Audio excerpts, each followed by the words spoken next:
I'm Tina. I'm Ross. And today we have a special video. We are celebrating 2,000 subscribers, another big milestone for Finn Loves Food. Yes. So first off, we'd like to thank all of our viewers, those who are new subscribers and also those who have been with us since the beginning, and all the likes and comments you have left us, or those of you that just like to watch and not comment. It all helps our channel grow. Thank you. And as a special tribute in this particular episode, we're going to take a look at our ancestry. A few of our viewers have asked about our ancestry, and interestingly, we started the channel, previously, we first started off, it was just me and Finn. We were doing dog box reviews, and that was quite a few years ago, and then I quit doing that for a while, and then Ross was kind of saying, you should do those again, and then it was during the pandemic, and we started talking about doing something together, trying food, and we started out with the German food box, which was actually, it was a food snack box featuring products from Germany, and it was geared more towards Americans. I think the office was actually in Florida or something. So we were trying those, because I always like, before I try a new product, sometimes I like to go on YouTube and see what others thought about it, and I was, especially with boxes, okay, what kind of stuff can I expect to get? And there weren't many for German food box, so I thought, that'd be kind of fun. And I think the most interesting thing was we weren't getting a lot of Americans, we were actually getting Germans that were watching us. And that was really interesting that there was interest in Germany about what we were trying. Right. And then we decided to expand a bit. We wanted to try other foods. We thought that would be fun. And I think British food may have been the next one we did, because we had been to Cost Plus World Market and saw a lot of interesting foods that we want to try. It's like, let's do a British themed video. And we were getting a lot of great feedback from that, from our British viewers. And so we have focused a bit more maybe on that. We still like to try other foods, American foods from other countries. We've tried other international snack boxes, but we have done a lot of British food. So because of that, a lot of people have asked, well, do you have any British ancestry? So we're going to talk a little bit about that. And I don't know who wants to start, because there's a little bit of difference. I don't know if you want to start. Ross has actually, what we have is we have what the family's told us, yes, which you never know. And then I've actually gone and done DNA tests. I actually took 2 of them. And I thought maybe for any Americans out there might be interested in seeing differences between, I took one from 23andMe and Ancestry. They had some sales, so I did it. My mom did it. I sent one for my dad one time. And so it's kind of nice because I could look at theirs and get even more information. And but before that, I just had what the family said. So I don't know if you want to start off, or there's a part of me just wants to say, ladies first. I know you've done quite a bit of research. For me, I haven't done one of these DNA tests, 23andMe. I think they're interesting. And also, I'm limited in the sense that I don't really have a lot of family members, which I can say, go through a family album, look at some old photos, and say, well, who's this relative and what's their backstory. Now, I've heard some stories on, let's see, I've had relatives come here from Portugal, Germany, England, and on one side of the family, mostly Portugal. My dad's side of the family, German and English, and the most I ever heard was, well, yeah, one of your ancestors was Shanghaied. And you had 2 other ancestors, like back in Germany, they were actually bankers, and they were doing pretty well at one point, but there was some rivalry there, and they were brothers. One brother was trying to kill the other brother. It just, it's like, are you pulling my leg, or is this real? Yeah. And then one of these things, well, it's like, because we don't really have any detailed records, maybe Dad's pulling my leg. You never know when these stories get passed down over generations, whether they get embellished or not. Yeah. Yeah, but on one family member's side, German, English. The other, mainly Portuguese, was, and I want to say maybe late 1800s. Was when they came over? I believe so, yeah. Because I was thinking a lot of the ones that I know of, I would say 3/4 of my great-grandparents, it was their generation that came to the U.S. Late 1800s, early 1900s, basically that time when a lot of Europeans were coming to America. So another thing, of course, since this is Finn Loves Food, we want to try some food. So while we're not going to try food from all of our ancestry, we picked out a few to try. And of course, these are not representative of the entire country. We just try to pick out a few snacks from various countries. And before we start, because I was thinking, you mentioned Portuguese, and we got these Portuguese custard tarts from Trader Joe's. I mean, honestly, I don't feel like we don't see a lot of Portuguese food, even though we have plenty of Portuguese immigrants. But we saw these in Trader Joe's and thought, oh, these look interesting. Let's give these a try. And now we don't see them at all. Yeah, so I'm hoping we don't love them too much because, yeah, we might really love them and not be able to have them again.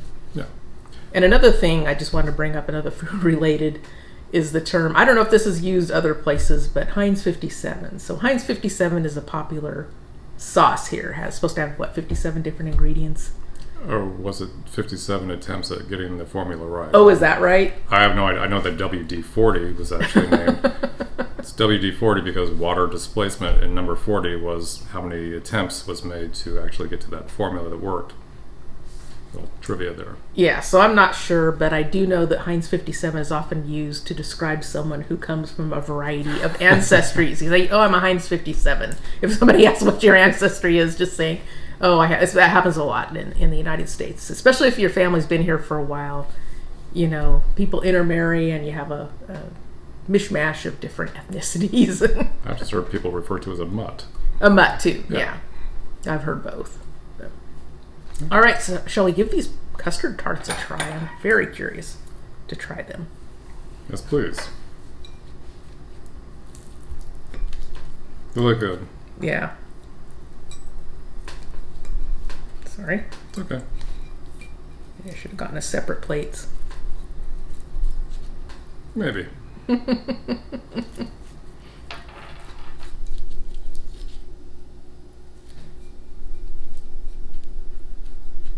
We do like custard. Yes. Mm.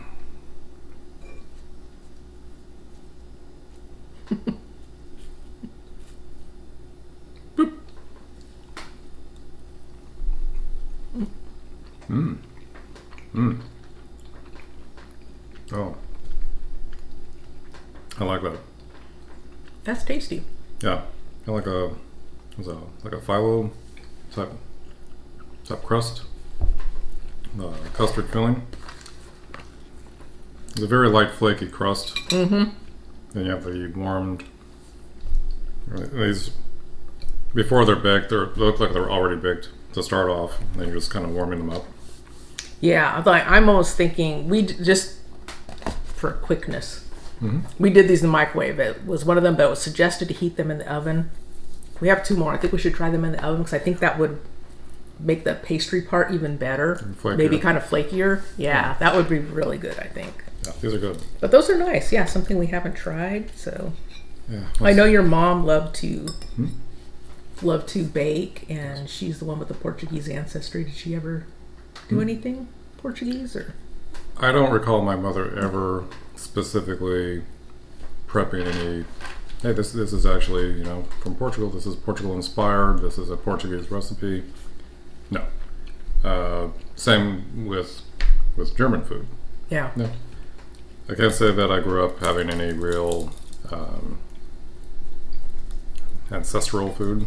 Yeah. But my mom is a very good cook. That's why I was a fat kid growing up. But these are also very good. Unfortunately, we can't find these anymore. Thank you, Trader Joe's. Yeah. Maybe they'll show up again. I've seen that happen sometimes. What are they? These are good. Yeah, pleasantly surprised. I'm glad we picked these up when we saw them because, yeah. I wouldn't say it irritates me, but it's kind of disappointing that growing up, where we are now, I've never come across, here's a German bakery. Here's a Portuguese bakery. Nothing. I can drive by an Asian market. There's a Mediterranean store that has cheese and olive oils and different products, but nothing Portuguese, nothing German. Yeah, unless we've missed them somehow. I feel like there used to be a German deli in one part of town. I think they closed down before I got a chance to go. So, Really? but we do have a German restaurant not far from us. Yes, we do. Yeah. Mm-hmm. Mm-hmm. Mm. So you had your just word of mouth, and that's what I had for many years. And we were very curious about getting a DNA test done. And I can say word of mouth what I had heard. My dad's side was German. Mm-hmm. Mom's side, Italian. My grandfather's supposed to be full Italian. And I'd have to say, of all my ethnicities, I always felt closest to the Italian because I knew the most about that particular side of the family. And then my Nana, she was supposed to be Irish, English, Scottish, and I think I'd heard Dutch thrown out there at one point too, but I don't know. But she had more of the British Isles in her ancestry. But she's the one, her family has been here the longest, so I really don't know where exactly they came from. That's probably why she has more, a mixture than just, being full anything. Do you know of any particular regions that your family came from, or just basically the country? Basically the country. The country, yeah. So that's for me too. A lot of them, like I knew Dad's ancestors came from Germany, but I don't know exactly where. I actually had some cities from where my great-grandparents immigrated from, but they were already moving around. Some had been living in Hungary for a while, and others were in Poland. So I knew those cities, but I don't know precisely in Germany where they came from. Italy, I know exactly where they came from, and in fact, my mom actually went there a few times and visited some of our relatives. They would have been first cousins with my grandfather, so that was really special to get to meet some of our relatives in Italy. We even have pictures from my great-grandparents went back there a few times after they had immigrated here. I think they made 2 or 3 trips back there, so they really maintained that connection, whereas I think the rest of my relatives, once they came over, they never went back, never had that connection. Just maybe some letters. So that's what I had heard about. So I was very curious to take the DNA test, and I will share some images on the screen, especially for people who have not maybe taken a DNA test and want to see the differences between some of the companies, especially if you're in the US, because 23andMe and Ancestry are 2 big ones that are used here in the US. So let me just show what I have here. The 2 on the left are from 23andMe. The one on the right is from Ancestry. And already you can see there are some big discrepancies. The cool thing was a lot of the ancestries, I was told, they came right up. So it's like, okay, we've been validated there. But you will notice that they have different percentages. And the nice thing is they keep updating them as well. So once you've done it once, you'll find if you log back in, you'll see sometimes the percentages have changed. Sometimes you'll see new ancestries come up. Some of these I think, well, they're right on. I see Germany there. I see, British and Irish. I see Italian. But then there's some other smaller ones, like I have Spanish and Portuguese, Greek and Balkan. I don't know. I haven't heard any of those. But at the same time, since they're so small, maybe they're just so far back. They're not in recent memory. So that I'm not sure. And over on Ancestry, the one thing I did notice that both of them pulled up is they tracked down Baden-Württemberg, Germany, as being an area where I may have ancestry. So that was great information for me. I had no idea where my German ancestors were from. And I'll show in a little bit, there are some other regions as well, but that one seems to come up the strongest. And the fact that both of them caught that, I thought, okay, that seems pretty good. I also have things like Sweden and Denmark. I'm not aware of any Scandinavian ancestors. I've never been told of any. But at the same time, I've also heard that, the Vikings were in Scotland and Northern England. So is that maybe something on Nana's side that came down? Not sure. So yeah, you can see also Eastern Europe. That wasn't a huge surprise just because on my dad's side, their family was in Hungary. The German side, they immigrated there. So I think maybe some Eastern European got mixed in there too. Because when Dad's ancestry got done, he actually came up with, it was more specific. It was not just Eastern Europe, but said Hungary. So it's like, okay, that's all matching up. So you can see a little bit more closely in 23andMe. One thing I've noticed with 23andMe, they seem to connect it to more modern regions. Because I'm thinking, when we think back to Europe, how many, how recent has it been that the modern countries we know have the borders they have now? That's been changing a lot over time. Even not all that long ago, the borders keep changing. So this one for Germany, you can see Baden-Württemberg, and they also have some other regions where they think I may have ancestry. Things I question. The second one is Lower Saxony. That didn't come up for either of my parents, so I don't know how true that is. Dad actually got Bavaria as his second strongest. But that's really interesting. I see that South and Western Germany are where I likely have ancestry. Switzerland also came up, so this is an interesting one. I didn't know of any ancestry in Switzerland, but I also noticed that my Italian was only about 9%, which surprised me a little bit. It seemed a little bit low because I know my great-grandparents both immigrated from Italy. However, the region they are from in Piemonte, it is in northern Italy, and the area, the little village they're from, it's very close to Switzerland. So in a way, I'm thinking, well, when you're looking at DNA, and they may very well have DNA that looks like Swiss DNA. And so this is what it looks like in Ancestry. So you'll see that they do their maps a little bit differently. They call it Germanic Europe rather than equating it to modern Germany. But it also called out Central Southwest Germany, more specifically Baden-Württemberg. So you can see where they go into Switzerland and also Austria, of course, Netherlands. Those all get pulled up. And the one I thought maybe many of our viewers might be interested in is United Kingdom. And this was a lot of fun for me. As I mentioned, I don't know when Nana's relatives came over. It could have been way back. I'm sure if I ever got into it, I could research that. But no idea when they came over, where they may have been from. But this gave me some hints of where it may be. So first off, I got Greater London was the top one. And I compared these with my mom, and we got very similar results. I think we just had one area where we differed. And but after that, it goes up more north. So we have Merseyside, where you have Liverpool. Then it goes into Glasgow City, so we have a little bit of Scotland in there. And continues on with Greater Manchester, West Midlands, Derbyshire, South Yorkshire, Lancashire, West Yorkshire, and Tyne and Wear. So it looks like a lot of our family came maybe more from the north of England as well as in Scotland. So that was fun to know, and especially seeing, I know a lot of our viewers mention the areas in England or Scotland that they're from, so that is a lot of fun. And also fun when we try food and find out, oh, that's a specialty from this particular area, and thinking, oh, hey, I'm eating some food that maybe some of my ancestors are from. And then just quickly, they pointed out some specific areas of Ireland as well. This one seems to be more scattered, from County Cork being the top one there. And just to show you the difference with Ancestry, that was the one, I think I forgot to point that out, that was the biggest. If you remember the first slide, I only had about 4% British and Irish from 23andMe. So 23andMe seemed to group all of them together, England, Wales, Ireland, Scotland, those were all just kind of grouped together.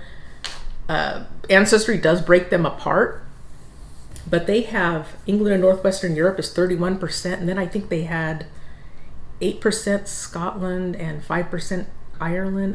They had me almost 40%, which to me sounds like too much when it's just coming from Nana. So I think 23andMe is too small. This one's too much. I think the truth is somewhere in between. Nice. Yeah, so you can also see where they do England and Northwestern Europe. So they stretch out into other areas of Northern Europe, including France and Switzerland. All right, so those are my DNA results. I didn't show some of the other areas. Those are the ones that they got more specific within regions. In Italy, I didn't get anything. It just said it looks like I have DNA from Italy, but didn't say where. However, my mom's, the first one that came up for her was Piemonte. So I thought, okay, so it does have some validity. We know for sure that we have direct relatives from Piemonte in recent history. But I did find some other ones, including northern and southern Italy.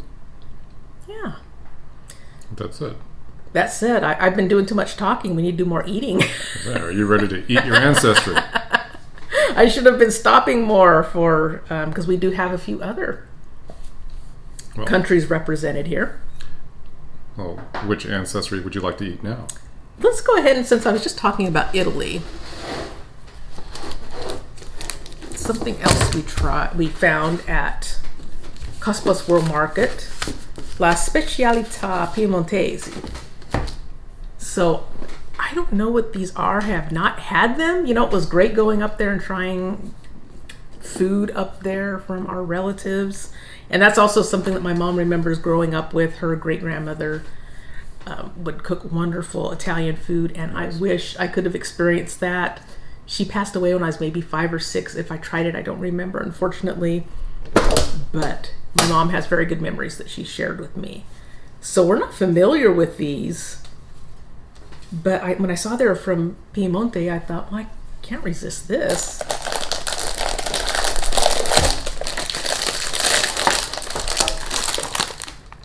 That's what they look like.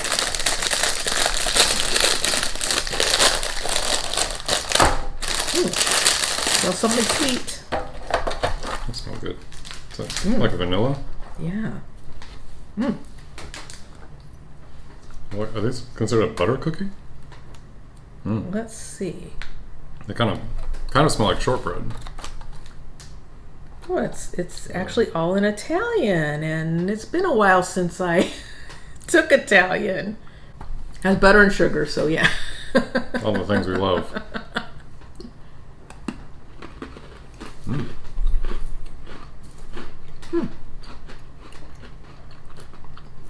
Interesting shape that they come in. That does remind you a bit of a shortbread cookie, doesn't it? Yeah. What got me is that strong scent of vanilla. Or to me, it smells like vanilla. Yeah, I like these. Really good. Those are nice. Seem like they would. They're nice and light. Yeah. These seem like they would be good, like with coffee or tea.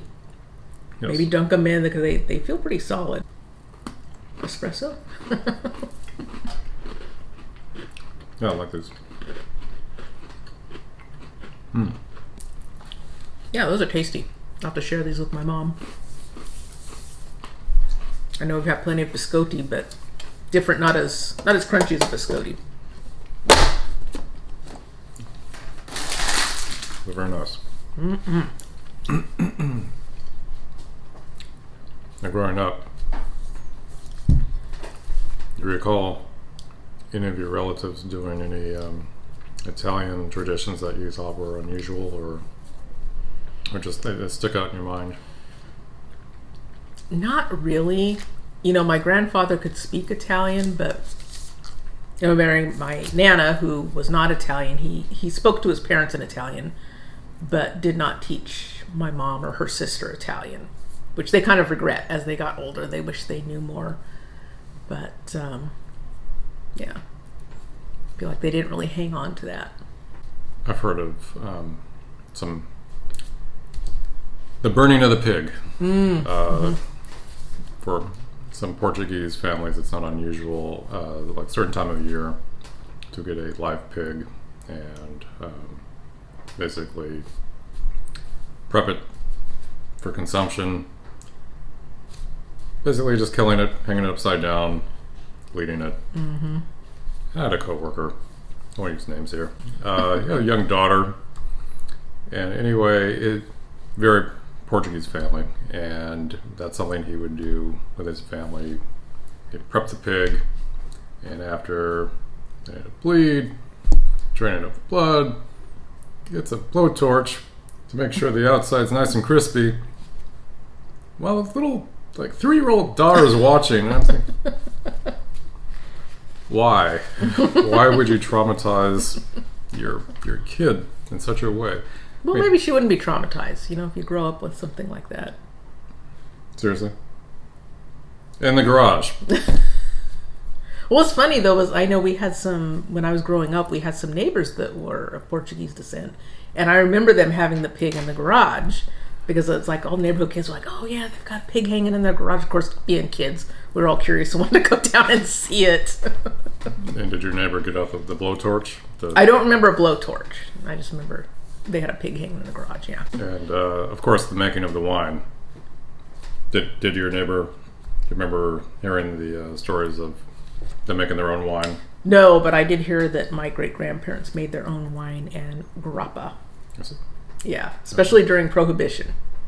Yeah. I think it was another Portuguese thing to make your own wine. I don't know if it was like 14% alcohol. That would traumatize me as a kid. Yeah, I think I left something in the garage. What am I looking at? Yeah. But speaking of food, we got a couple more items here. We do. We have. Yeah, to represent England, of course, we pulled out some Cadbury. This was actually given to us by our viewer, Richard. Thank you, Richard, for this hot cross bun flavored Cadbury dairy milk. And to represent the German side, we have a cocoa mousse filling Rittersport. So we have some nice chocolates here. We've definitely tried both Rittersport and Cadbury chocolate before, but not these particular flavors. So looking forward to that. Yes, what would you like to try first? Let's try the Rittersport, since this is just the cocoa mousse. There was a special way to open that. Break it. Break it. I was pulling up on that, but I forgot about the breaking it part. There we go.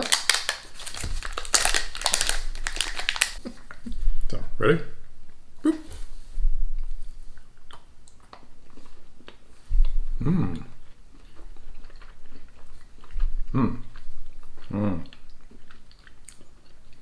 Very chocolatey. This really does have like a chocolate mousse. And the filling is a lot like a chocolate mousse. Oh yeah. It's very good.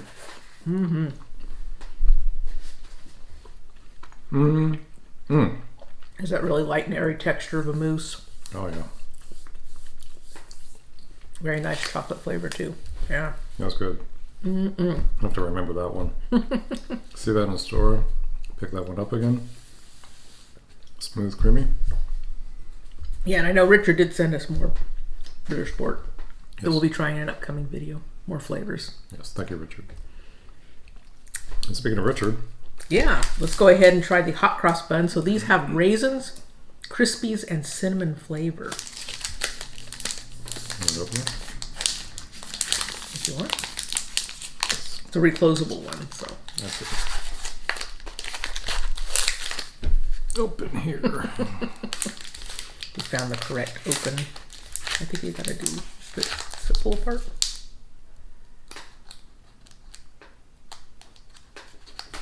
There we go. You don't need me. You don't need me for anything.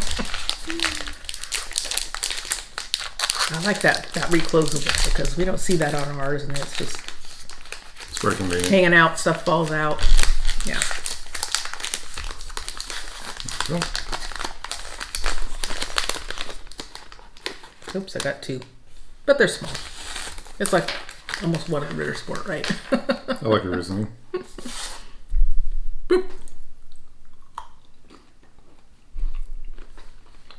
Mmm.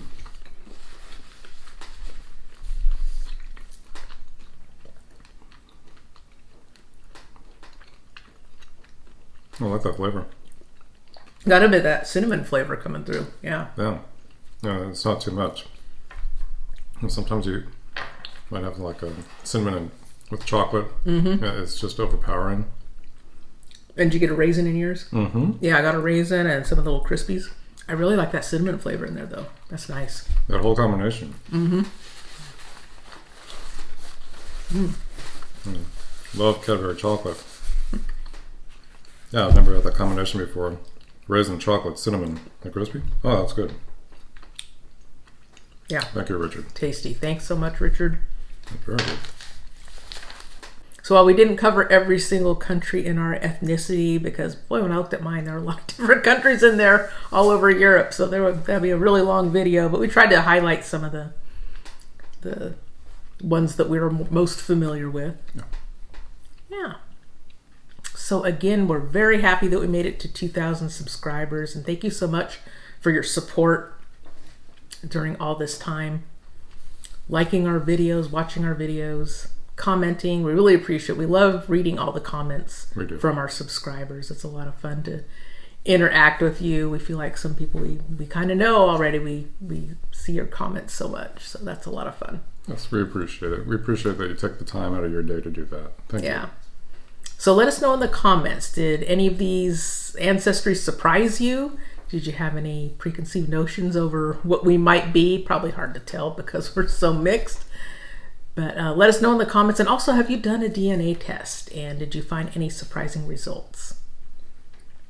So if you enjoy food reaction videos, make sure you check out our other videos. We have a lot of playlists. We have a large playlist with British food. We have some for our German food box. And so be sure to check those out and subscribe to our channel if you like what you see. And also make sure you like this video. It really helps our small channel out so we can grow to 3,000 subscribers. Someday. Huh? Someday. Someday, yeah. So until next time, bye-bye. Bye.